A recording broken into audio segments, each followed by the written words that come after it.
Lo mshini we-3D wokwakha izindlu ungakwazi ukwakha indlu iphele emahoreni angama-24 uthengwe eMelika ngemali ebalelwa ezigidini eziyisithupha zamarandi ukuze kwenziwe ngawo ucwaningo ngendlela ezahlukene zokwakha. Nakuba kusengumboniso nje kodwa-ke lolu hlelo lungakwazi ukusombulula inkinga yokusilela emuva kohlelo lokwakhiwa kwezindlu kuleli zwe.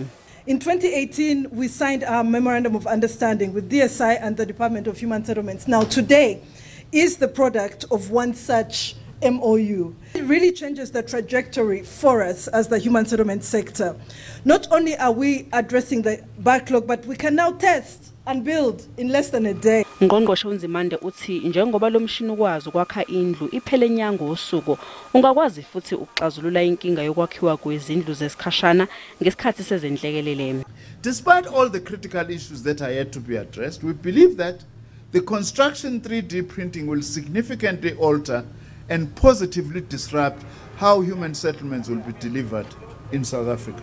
Uma lo mshini usuyakhile indlu kuzodingeka ukuthi ihlolwe kuqala ngaphambi kokuvumela abantu ukuthi bangene bahlale phakathi kuyona.